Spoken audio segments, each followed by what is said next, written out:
This is Benji. He's a Westie, or West Highland Terrier. And like most terriers, he's got a lot of energy, a lot of peppiness, and a little bit of stubbornness. But he can be a great dog. In fact, Benji is a great dog now. But when Benji was a puppy, he gave his owners quite a hard time. And they really had to practice the 1-2. The 1-2 style of training, which is when you catch your dog in the act of doing something wrong, that's number one. You just stop it. If your dog's jumping up, you stop it. If your dog's pulling, you stop it. You correct it for just a second. 1 second is scolding.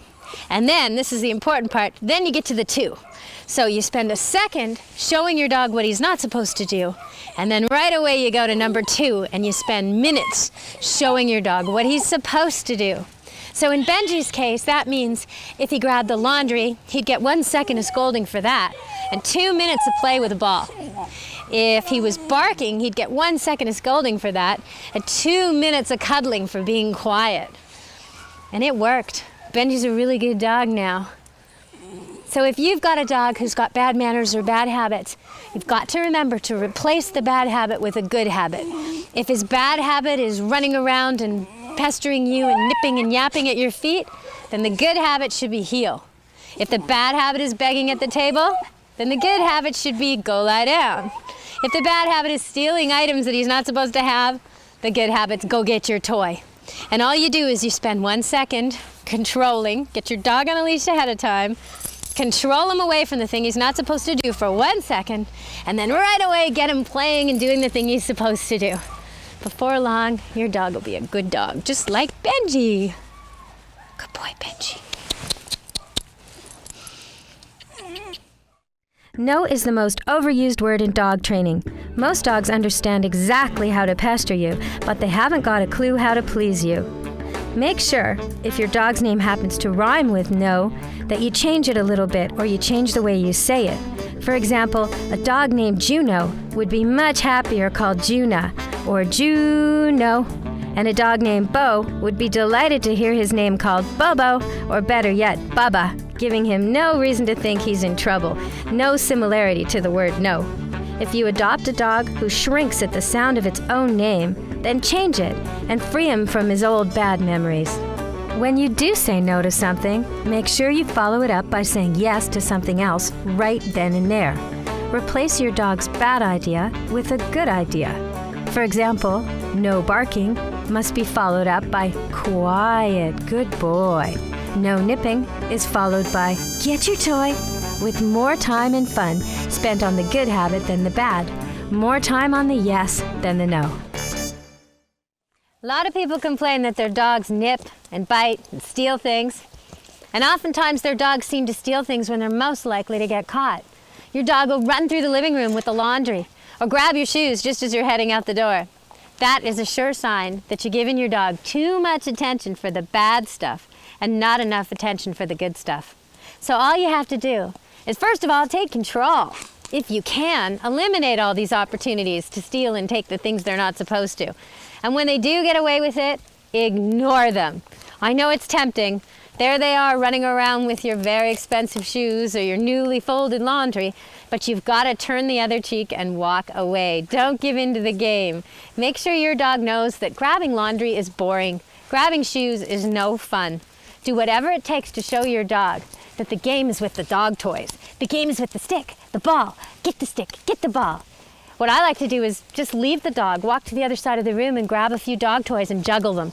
In no time, the dog abandons the boring laundry and comes running for the dog toy, and bingo, you've taught a really good lesson. Toys are fun, that's the lesson. But in most houses, if the dog grabs his own toy, he gets ignored, and if he grabs a laundry, he gets noticed. So in your house, make sure you notice your dog when he's doing the right things, when he's playing with a stick or a ball, and you ignore him when he's doing the wrong things. Good girl. Make the good stuff fun, right, Soph? Yeah, get your stick, get your stick. Good girl.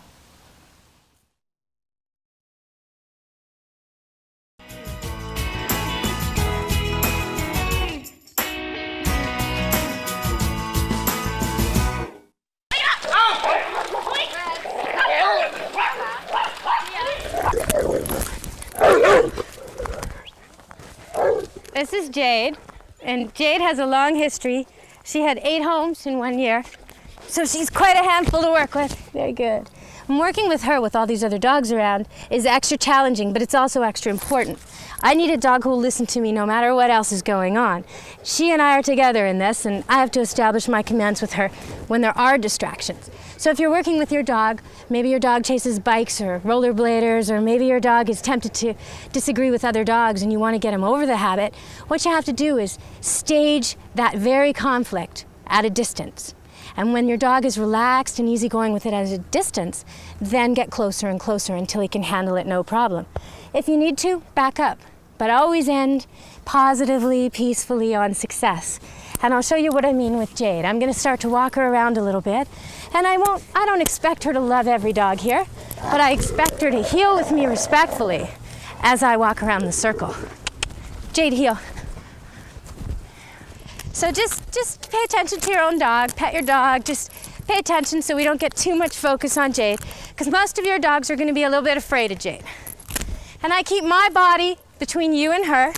If you guys were roller skates or bikers or anything else a dog was a little freaked out about, this is what I would do. And I just teach the dog, it's all about healing with me. If she heals with me, she won't have to fight. She won't have to run, she won't be in trouble.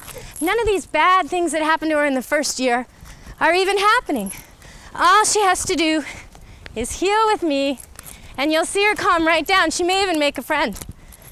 Heel, good girl. Heel, heel. It won't be this dog though.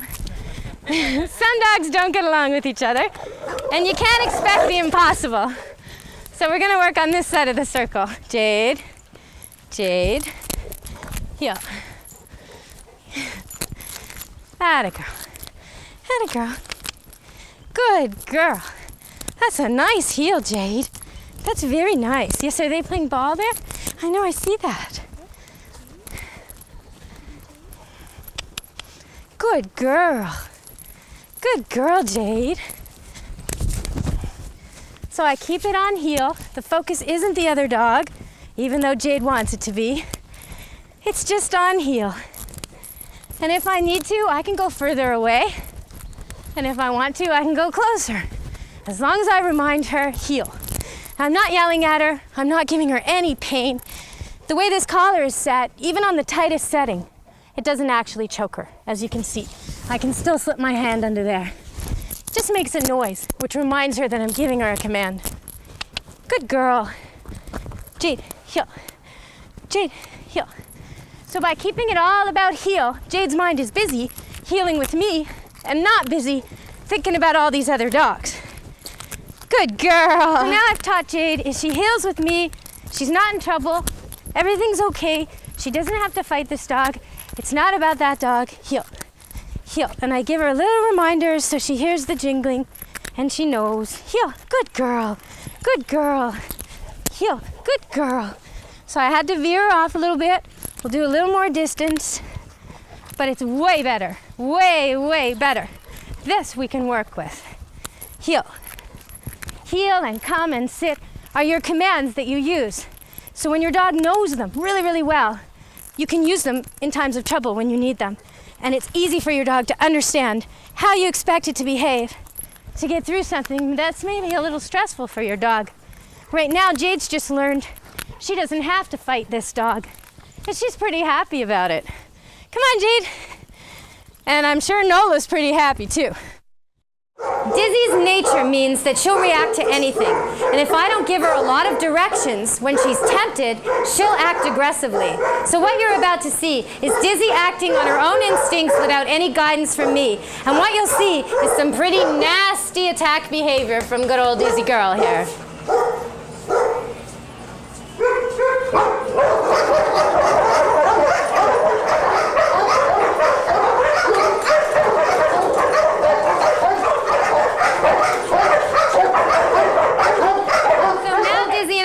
The same walk, only this time I'm going to tell her what I expect of her, and I'm going to show her she can get by these dogs without fighting. Here we go. Be nice. Heel, heel, heel. Good girl, good girl, good girl. So if I tell her to be nice and heel, she will. And that's all we have to do, and practice and practice and practice till that becomes her good habit. Good girl, Dizzy. So some dogs just don't get along with other dogs, and a lot of times a weak dog or an injured dog gets picked on. Normally, what you want to do is get them in a disciplined position. Now that dog's totally innocent. She wants to get along. So we're going to leave her out of the equation. Jenna and her will just have a nice stroll, just walk around nicely. This dog has a bad idea. She wants to pick a fight. So I'm going to teach her that when she's with me, she must listen to me and forget about the rest of the world. She's got to heel. And if she heals, we don't have to fight. Nobody's going to pick on her, and she's not going to pick on anybody else. We're just going to heel.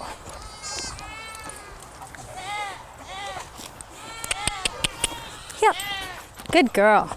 Good girl. So I keep myself between them so there's no unexpected problems. And I just make her heel. Heel. Good girl. Heel. Good girl. Good girl. Well, she's doing very, very well. Heel. Now I'm going to let her have a little sniff of this other dog. If there's any sign of aggression or tension or stiffness, I'll pull her away. But actually, she's being really relaxed. So she's actually demonstrating relaxed, friendly body posture right now, which is a big surprise to both of us, isn't it? It's excellent, though. And we'll just teach her that they can get along. Just because this dog walks funny, because it only has 3 legs, doesn't mean that it needs discipline from our little border collie here. It doesn't mean that it's a problem, right? Good dogs. Oh, that's so nice to see you guys getting along. Yeah, that's the missing leg. There you go.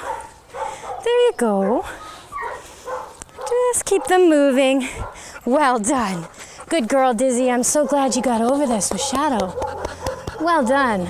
And I bet Shadow's happy about that too. Now, I wouldn't yet trust Dizzy. I'd still want Dizzy to spend some more time with Shadow in a controlled way, because Dizzy is still reacting to the fact that Shadow doesn't walk like normal dogs do. Dizzy's still a little suspicious, but it was a very good start. This is Jack, and Jack's actually killed goats in his life. He's a pretty serious dog. He's a pit bull.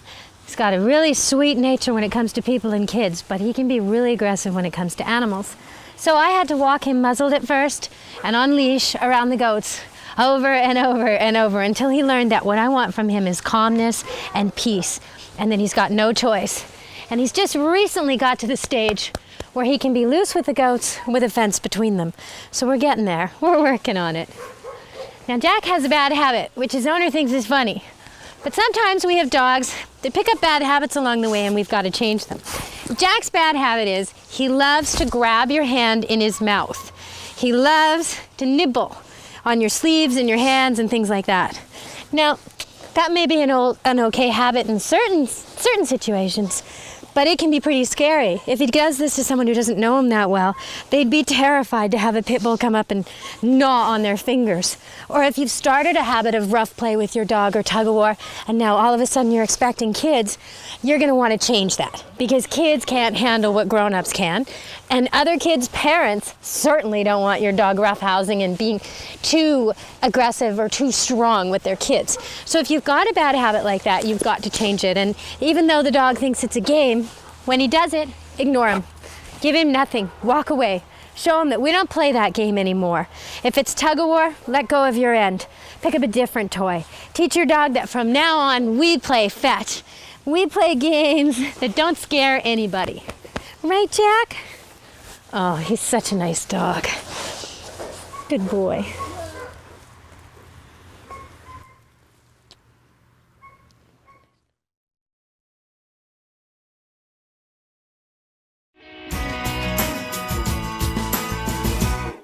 This is Roxy, and as you can see, she's a handful, but she's a really nice dog, good nature, lots of energy. Now, Roxy hasn't been kennel trained. Most of the time when I have a little puppy come, right away at 8 to 10 weeks when it's missing its mother, I start to teach it about the kennel. Because when you can't be there to watch your dog, it needs a safe place. Just like you wouldn't leave your child or your toddler alone in an apartment and say, okay, I'm going to work, don't play with any knives, I'll be back at 7. You can't do that with your dog either. Your dog needs, just like a child needs a playpen or a crib, your dog needs a safe spot. And that's what these kennels are for. They're dark, because your dog's eyes are on the top of his head. So our fluorescent lighting and the lighting in our homes can really irritate them. So they need something solid and dark so they can rest when they're in there. It's also only got one opening. That means once your dog's in, he knows he can't be hurt or attacked from behind. There's no other opening. He's safe. It's a lot like a wolf den that way. And what you do to teach your dog to like it is first, start with treats, especially if your dog's like Roxy. And you just want to make sure the first week or so, all good things happen in the kennel. Meals especially. Instead of giving your dog supper, throw it in the kennel. And as you put it in, you say, kennel up, or Betty bye, or go to your cave, whatever command you want to teach it. Get in your kennel, kennel up. Good girl, kennel up. And you push her in, and you tell her how good she is, and you let her come out again. And you do that over and over. Kennel up. Now this time she's gonna have to do it before she gets the cookie. Kennel up. Good girl. And now I give her a little cookie. These are tiny, tiny, tiny bits. She's gotta really work to earn it. Kennel up. Good girl. Now already she likes the kennel better. Now I can close the door. Just for a few minutes. Do. And just to make sure she's happy in there, I'll give her something to play with. Close the door, make sure she's still quiet. Good girl. And let her out. Yay! I would make this part of play. I'd throw balls in there and toys in there. I'd hide things in there. I'd give her secrets in there so she'd always be wondering what's going on in the kennel. And I'd make sure that she was in and out quickly at first. A little bit longer each time until I was able to leave her in there for a whole hour. Then an hour and a half, then 2 hours. And what happens is the dog learns that this is its safe place. This is where all its food and toys are. This is a good place to be. So even when your dog's in trouble and you need to put him somewhere to give him a timeout, the kennel is a good place. Just like when your kids have to go to their room until they can be polite or until they've done their homework, they don't hate their room. They might be upset they're not allowed to watch TV or play with you, but they don't hate their room. It's the same idea for the dog. Kennel up. Roxy, kennel up. Kennel up. Good girl. Very nice. And teaching a phrase just makes it that much easier. In a week, I'd be able to walk in the front door and say, kennel up, Roxy, and she'd just hit it hard and happy. Good girl, Roxy. Is when they're little, they need limits. And the kennel keeps them safe. When you can't watch your dog, you put them in the kennel. Just like if you had a baby or a kid at home, you wouldn't let them stay home alone with no supervision. You'd put them in a playpen or a crib to make sure they're safe when you leave the room. The same thing is true for the kennel with a dog. You put the dog in there so you know they won't have an accident, they won't get into things, they won't get into trouble, and they won't get hurt. And what you want to do when you're house training a dog at first in the beginning, Koda, is make the kennel fun. Play with them in there, make it the most fun part of the day with their meals and their toys and all kinds of good perks for going in there. Once you've done that, you can use it as a place to put your dog when you're too busy to watch her. Maybe you're having a shower or a friend's visiting or you're doing some work. If you can't concentrate on your dog, put her in the kennel. And when you're ready to play with her, bring her out, take her outside first, march her to her pee spot, and tell her how good she is. You want to pick the same spot over and over and over. This isn't about going for a walk, it's about going for a pee.